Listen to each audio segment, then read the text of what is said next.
Maaf saya ganggu waktu istirahatnya sebentar. Saya mohon izin Ibu mau melakukan wawancara terkait bagaimana Ibu mengambil keputusan dalam menghadapi permasalahan di sekolah ini, terutama yang berkaitan dengan dilema etika. Ya. Jadi sebelumnya Ibu sudah pernah dengar tentang dilema etika belum? Pernah. Berarti udah paham ya Bu? Berarti saya nggak perlu jelasin dulu. Biasanya nih Bu, selama Ibu bertugas di SDN Kebagusan 4, bagaimana Ibu mengidentifikasi kasus-kasus yang merupakan dilema etika atau dilema moral? Ada sih ya. Waktu awal tuh udah mulai tampak tuh. Kan gue di sini baru dari sebenarnya di SK kan bulan November, tapi actionnya itu kan sertifikatnya itu di bulan Desember ya, Desember awal-awal itu kan nggak lama terusnya kita kan libur gitu ya.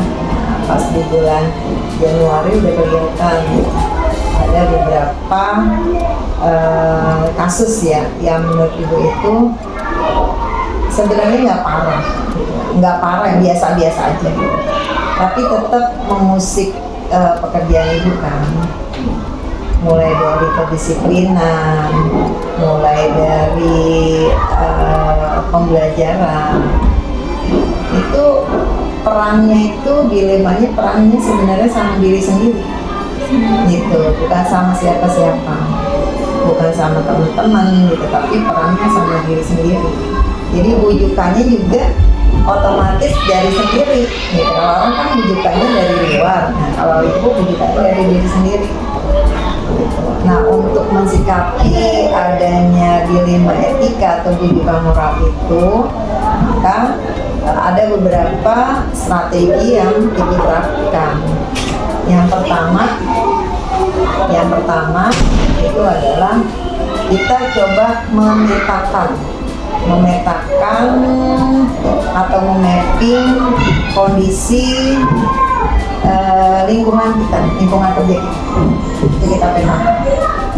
Nah, di petakan itu dimulai dari sarana prasarana sekolah itu. Yang kedua, sumber daya yang mendukung, otomatis sumber daya manusianya. Yang ketiga, bagaimana nih di luar itu lingkungan sekitar itu seperti apa? Nah, itu kita petakan. Karena bujukan moral itu biasanya timbulnya itu bukan awalnya bukan timbul dari luar, tapi dari diri kita sendiri. Jadi dipetakan dulu, setelah dipetakan kita ngeliat ada satu yang ngeganjal, mengulik itu, entah itu gurunya nggak disiplin, pembelajarannya B aja. Nah, kita mulai tuh merancang atau membuat konsep gimana caranya pembelajaran itu bisa kena ke murid gitu. Terus gimana itu guru-guru bisa mulai mempunyai kedisiplinan sendiri lah, nggak usah diworo-woro, tapi dia mempunyai rasa tanggung jawab penuh gitu. Kemudian ketiga, kita gerakan aksi sendiri, kita yang mulai. Karena kalau kita nggak mulai dari diri kita sendiri, yakin mereka cuma penonton dan itu bukan konsep. Kalau kita mulai dari sendiri, kemudian kita gerakin, nah baru itu kelihatan konsepnya, alurnya kayak gimana, tujuannya kayak gimana, itu udah jelas. Baru yang keempat kita diskusikan maunya kayak gimana ke depannya, agar untuk menghindari model-model yang dari luar. Kalau kita bisa udah punya filter dari dalam membedakan, oh ini nih kira-kira nih bisa membuat nama baik sekolah kita jelek nih, bisa membuat nama baik kita sendiri itu jelek. Nah, kita udah bentengin. Ya, dari tadi itu kita memetakan posisi-posisinya. Luar biasa, lengkap sekali ya jawaban Ibu. Nah, lalu bagaimana Ibu bisa menjalankan pengambilan keputusan ketika menghadapi dilema etika ini? Misalnya ada dua sisi yang sama-sama benar gitu Bu, atau sama-sama mengandung nilai kebajikan. Jadi gimana Ibu proses pengambilan keputusan? Biasanya yang dilakukan mencari informasi sebanyak-banyaknya. Mencari informasi banyak-banyaknya bukan kita mendengar mereka, tapi melihat langsung. Melihat langsung, kemudian kita bertanya sama orang yang memang benar-benar paham. Gitu. Paham bukan berarti dia kenal orangnya, tapi kenal kondisi dia sebelum-sebelumnya, latar belakangnya. Itu yang akan bisa membuat sebuah keputusan itu tepat dan cepat. Ya, jadi harus benar-benar saring, terus cari informasi yang sebanyak-banyaknya. Jadi jangan langsung tek, walaupun nanti keputusannya itu sama-sama benar. Tapi kalau emang misalkan ada pasti di antara yang benar, pasti ada yang paling benar. Nah, untuk mencari yang paling benar, ya caranya cari informasi. Kayak tadi kasus yang tadi aja, kelasnya Pak Adi. Sebenarnya dua-duanya benar. Mau jadi humas yang paling bagus di antara humas-humas lain.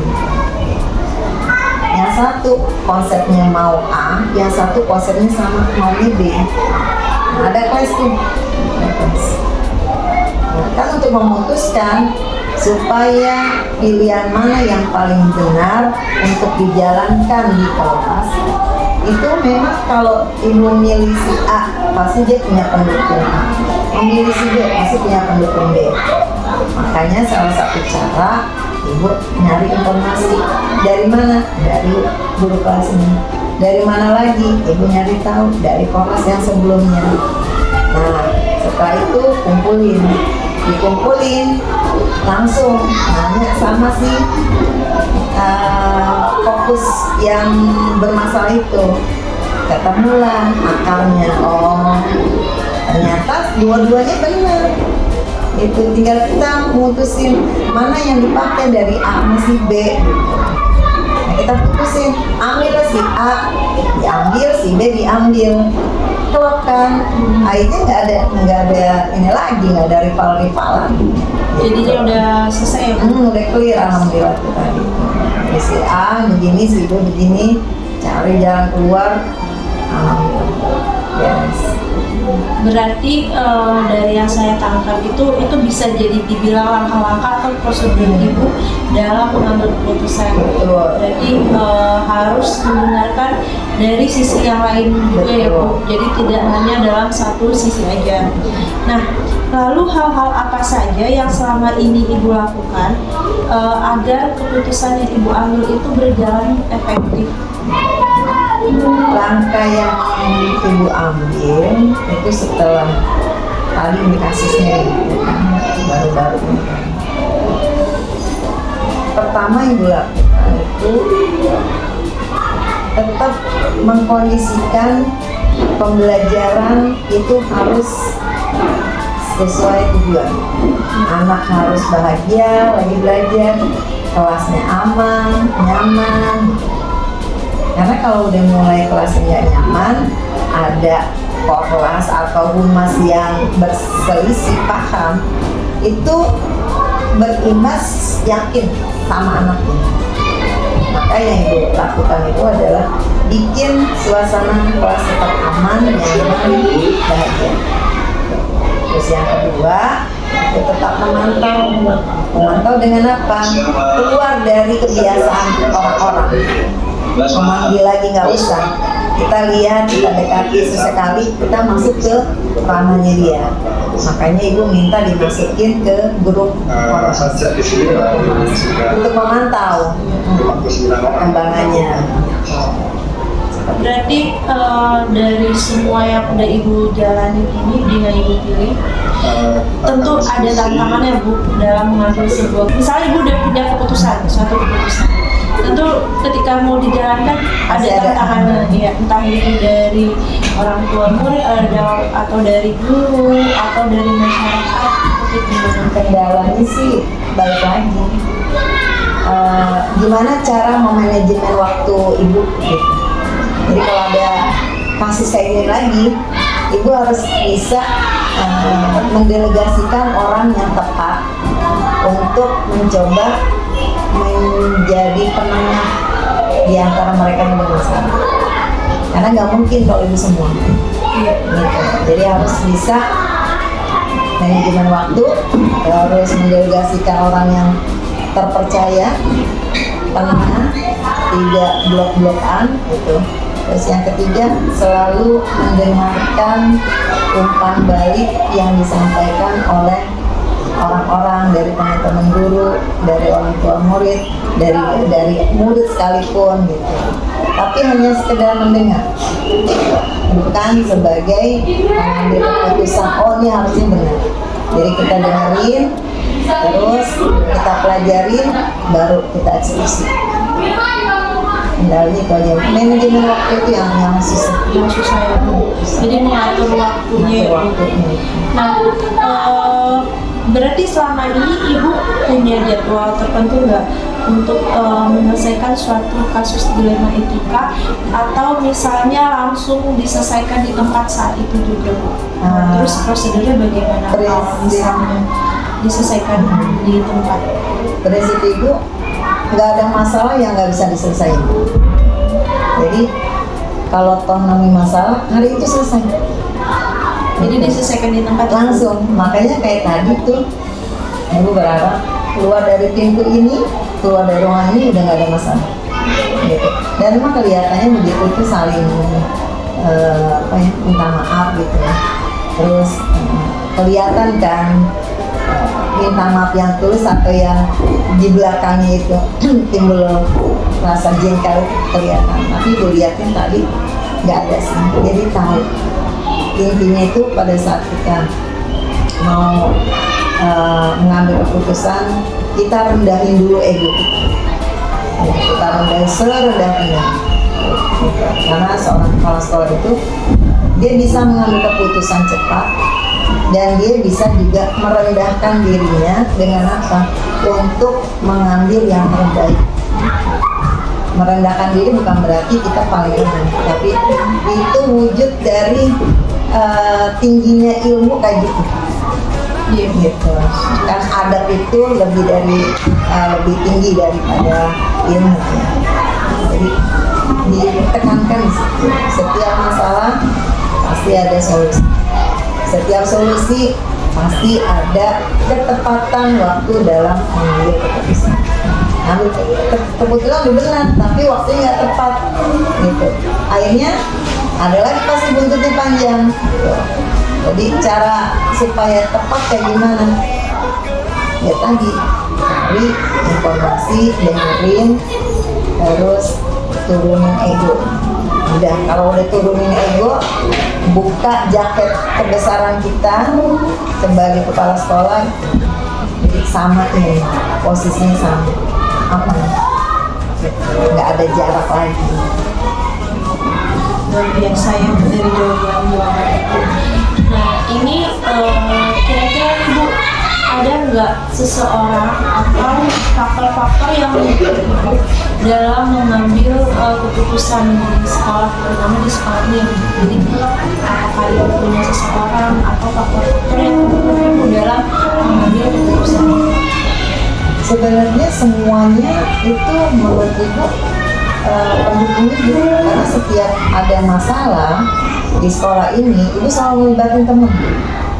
Gitu. Contohnya kayak tadi ada masalah, ibu ngelibatin Pak Dedi juga, ngelibatin wakil kepala sekolah juga, ngelibatin ibu nyari tahu juga sama guru-guru kelas yang lain gitu.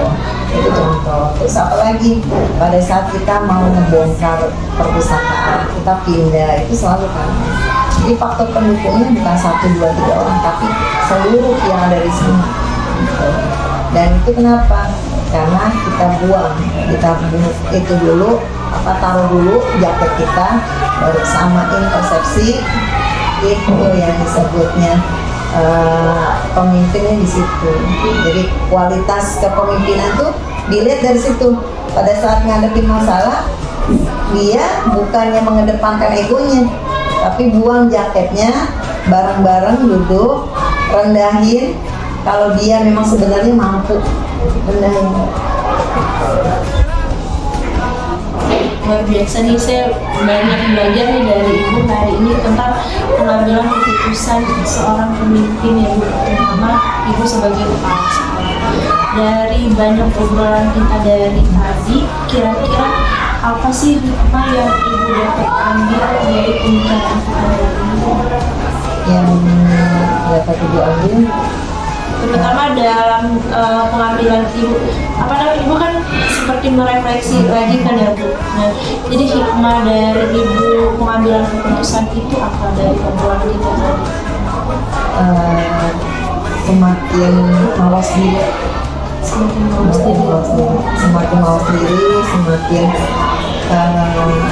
menurunkan ego kita, semakin percaya diri, dan semakin matang dalam menilai sesuatu itu. Jangan dari satu sudut pandang, tapi harus keluar dari sudut pandang orang-orang. Itu kalau kita melihat dari satu sudut pandang, berarti kita masih memandang sebelah mata yang lain. Tapi kalau kita keluar dari itu, kita akan melihat mana nih kira-kira yang belum pernah kita lakukan dan yang memang harus kita lakukan di situ. Harus keluar. Makanya jangan berani untuk keluar dari zona nyaman. Karena kalau kita udah keluar dari zona nyaman, kita akan tahu kualitas kita tuh sampai segimana. Ya, luar biasa sekali nih Bu. Maaf ya Bu, saya ganggu waktu Ibu yang luar biasa sih Bu. Tetap semangat, Bu Kipin, tergantiin Ibu. Aku Waalaikumsalam warahmatullahi wabarakatuh. selamat sore Bapak. Mohon izin, saya akan melakukan wawancara tentang proses pengambilan keputusan. Sebelumnya saya ingin memperkenalkan diri. Saya Rizky Aryani dari SDM Bagusan 4 pagi.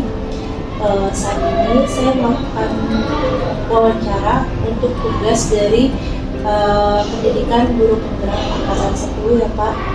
Jadi saya mau izin Bapak untuk mewawancarai bagaimana selama ini Bapak dalam mengambil keputusan di sekolah. Ya, boleh Bapak? Insya Allah, silakan. Baik. Oke, jadi kita mulai nih. Sebelumnya saya juga mau berkenalan dulu sama Bapak. Sudah berapa lama Bapak di sekolah ini? Terus ceritakan sedikit lah tentang sekolah ini. Ya, alhamdulillah, saya di sekolah ini sudah 1 tahun 6 bulan. Nah, kebetulan masuk sini dulu sangat-sangat diterima, welcome dari teman-teman guru dan siswanya sangat-sangat sangat senang dengan kehadiran saya, sehingga apapun program itu berjalan baik dan lancar. Alhamdulillah ya Pak, berarti udah hampir memasuki tahun kedua ya, udah 2 tahun ya. Nah, selama Bapak 2 tahun ini, kira-kira bagaimana Bapak mengidentifikasi kasus-kasus yang merupakan dilema etika atau rujukan moral? Jadi dilema etika itu kasus yang dua-duanya itu benar, bahkan rujukan moral itu yang satunya benar, yang satu salah. Ya, untuk mengidentifikasi dilema etika itu bisa dilihat dari perilaku keseharian baik guru maupun siswa. Nah, dari sana bisa kita lihat apakah ada terjadi dilema etika. Nah, ya, mungkin untuk dilema etika yang agak menonjol itu belum pernah ditemukan, tapi yang sedang-sedang aja ada.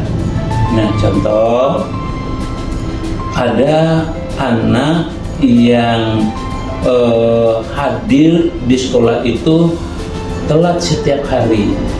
Nah, kenapa dia telat setiap hari? Dia harus mengikuti latihan renang dari jam 5 pagi sampai jam setengah 7. Habis latihan renang, baru dia datang ke sekolah. Di satu sisi, dia benar melakukan latihan dulu, baru ke sekolah. Atau dia ke sekolah dulu, baru melakukan latihan. Tapi di sini kita harus menyadari bahwa siswa itu untuk tumbuh berkembang tidak dari kelas saja, bisa dari luar kelas. Contohnya dia memang hobi dan punya kemampuan untuk renang, dia berenang dulu. Sementara dia berenang terlambat setengah jam, kita akomodasi dia untuk bisa mengikuti pelajaran selanjutnya. Nah, ini kita coba untuk mencoba ini. Jadi begitu ya Pak. Jadi berarti nih anak mungkin dia mau ada target untuk lomba renang atau bagaimana? Iya, karena dia masuk sebuah klub, jadi targetnya itu dia bisa menjadi perenang profesional yang menjuarai DKI ataupun nasional. Jadi targetnya itu untuk juara di bidang renang yang dia geluti. Nah, sementara di sekolah dia juga berprestasi karena kelemahan dia untuk tidak mengikuti pelajaran full di pagi hari, dia kejar setelah dia pulang sekolah, sehingga kedua-duanya bisa dapat. Masya Allah banget ya Pak. Berarti, nah kira-kira bagaimana Bapak menjalankan keputusan di sekolah Bapak terhadap kasus anak yang tadi yang dia datang terlambat, mungkin akan berdampak ke murid lain. Kenapa sih si A ini diizinkan masuk walaupun dia datang terlambat? Dengan siswa yang lain pasti akan ada rasa cemburu gitu Pak. Betul. Sementara siswa yang lain terlambat 5 menit saja itu sudah kita catat. Bahkan jika terlambatnya lebih dari 3 kali, kita panggil orang tuanya. Nah, untuk siswa yang berenang tadi itu penanganannya karena dari awal sudah dibuat kesepakatan, dan kesepakatan itu diinformasikan ke siswa lain bahwa siswa ini diizinkan terlambat karena dia mengikuti latihan. Jadi kalau seandainya siswa lain ingin seperti dia, kita berikan kesempatan, tapi dengan ada kegiatan yang positif yang dia jalani setiap pagi untuk menunjang perkembangan potensi yang dia miliki. Nah, untuk mengatasinya, pertama kita membuat surat keputusan bahwa diizinkan untuk terlambat, dan surat ini kita sosialisasikan di setiap atau saat pembiasaan pagi kepada siswa-siswa lain dan diteruskan kepada Bapak Ibu, sehingga semua bisa untuk menerima dan memaklumi keputusan tersebut. Berarti langkah-langkah atau prosedur Bapak untuk menangani masalah ini selama ini berarti dimulai dari sosialisasi kepada teman-temannya ya Pak? Betul, ya. Jadi kita sosialisasi, kemudian melanjutkan kepada guru-guru. Jadi keputusan itu tidak berhenti di ruangan kelas sekolah, tapi harus diketahui oleh semua warga sekolah.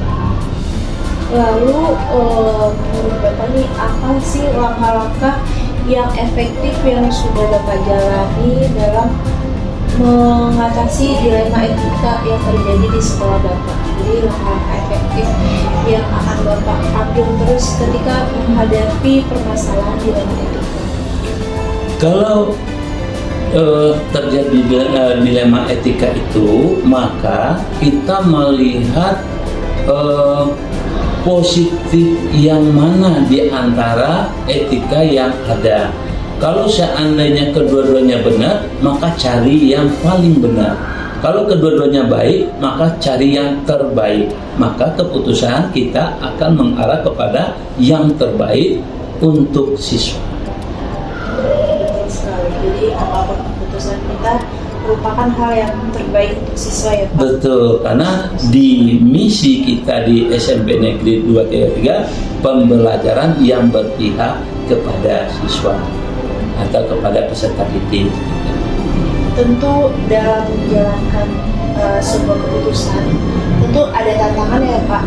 Nah, tantangannya itu ketika Bapak menjalankan sebuah keputusan itu biasanya apa saja, terus bagaimana Bapak menyelesaikan tantangan tersebut? Ya, mungkin seperti yang tadi, tantangan itu pasti ada. Contoh, ada siswa kok istimewa dia, akhirnya dia tidak terima. Tapi dengan memberikan atau melaksanakan pendekatan, maka dia akan paham apa yang menjadi keputusan kita. Jadi kalau seandainya ada yang merasa tidak nyaman dengan keputusan, maka kita harus mendekati dia dan menjelaskan sedetail mungkin kenapa diambil keputusan itu, sehingga dia bisa paham dan mengerti, oh ini latar belakang pengambilan keputusan. Di orang yang tadinya bersifat kontra, tapi setelah dia pahami, dia akan kembali mendukung keputusan tersebut. Jadi intinya di sini adalah komunikasi. Jadi komunikasikan dengan baik, semua orang pasti bisa menerima. Kunci dari penyelesaian masalah itu tentu komunikasi ya Bapak. Komunikasi. Ya. Nah, apakah selama ini Bapak mempunyai jadwal tertentu untuk menyelesaikan kasus-kasus dilema etika? Atau misalnya nih, apakah Bapak kalau misalnya ada jadwal, terus itu prosesnya kapan atau jadwalnya kapan? Terus kalau misalnya Bapak langsung menyelesaikannya di tempat itu, nah prosedurnya yang Bapak jalankan itu bagaimana? Kalau misalnya ada jadwal seperti apa? Terus kalau langsung di tempat, prosedurnya itu bagaimana? Oke. Kalau untuk permasalahan yang dihadapi, kita selalu melibatkan tim, kecuali yang bersifat insidental. Kalau bersifat permanen, itu biasanya kita berkumpul di ruangan ini dengan wakil dan staf, membicarakan apa yang sedang dan akan terjadi dan apa yang harus kita lakukan. Nah, setelah ada kesepakatan di sini, kita biasanya sekali sebulan ada briefing dengan guru-guru. Nah, apa yang menjadi keputusan di sini kita sosialisasikan di saat briefing di ruang guru. Kalau seandainya ada masukan, kita coba untuk mempertimbangkan. Kalau masukannya itu bagus, ya kita menyempurnakan keputusan yang sudah kita buat di ruang kepala sekolah. Nah, ini pertemuan rutin dengan wakil sekali sebulan, pertemuan rutin dengan guru-guru sekali sebulan. Tapi pengawalan dengan wakil dan staf itu mendahului dari di ruang guru. Nah, setelah ada isu atau apa yang harus disampaikan, baru kita melaksanakan di ruang guru. Jadi intinya itu pasti jadwalnya sebulan sekali ya Pak. Iya. Membahas kasus-kasus yang sedang terjadi di sekolah atau dilema etika yang sedang terjadi di sekolah. Terus adakah seseorang atau faktor yang selama ini mempermudah atau membantu Bapak dalam menyelesaikan dilema etika ini, terus yang membantu menangani kasus-kasus Ya, kalau namanya tim, kita saling berbagi peran. Masing-masing punya peran untuk menyelesaikan suatu problematika. Misalnya dari sisi kurikulum, dia akan berbicara dari sisi kurikulumnya. Kalau dari kesiswaan, dia akan berbicara melalui versi kesiswaannya. Nanti dari semuanya itu baru kita rangkum menjadi sebuah keputusan kepala sekolah. Jadi setiap wakil dan staf itu di sini diberikan keleluasan untuk mengeluarkan pendapat. Di pendapat dan ide-ide tadilah yang akan kita jadikan menjadi sebuah keputusan sekolah yang dikatakan oleh kepala sekolah. Nah, lalu terakhir tuh Pak, dari semua yang Bapak sampaikan tadi, pembelajaran apa yang perlu petik dari pengalaman Bapak dalam mengambil keputusan terkait dengan Yang pertama, kita tidak menjadi individu yang hebat, tapi kita membentuk tim yang hebat, sehingga semua siswa, semua guru, semua wakil, semua staf itu kita ajak untuk bertanggung jawab dalam sebuah keputusan. Keputusan kepala sekolah merupakan keputusan bersama, sehingga bersama-sama untuk menjalankannya, untuk melaksanakannya. Jadi tidak ada orang, oh itu hanya keputusan kepala sekolah, oh itu hanya keputusan wakil ini, tidak ada. Sehingga semua merasa sama-sama memiliki sekolah ini, sama-sama bertanggung jawab untuk menjalankan sebuah kesepakatan. Ini untungnya kalau kita berbicara itu bersama-sama, semua orang merasa terlibat, semua orang merasa memiliki, semua orang merasa itu. luar biasa sekali nih Pak. Saya dapat banyak pelajaran dari kampus sekali yang ada di kepala sekolah itu dalam mengambil sebuah keputusan harus dimusyawarahkan dulu ya Pak. Betul. Dengan seluruh entah itu wakil dan lain yang ada di sekolah. Jadi tidak semuanya diserahkan kepada kepala sekolah dalam menyelesaikan sebuah kasus. Terima kasih sekali lagi Bapak atas waktunya. Mohon maaf menjadi waktu Bapak.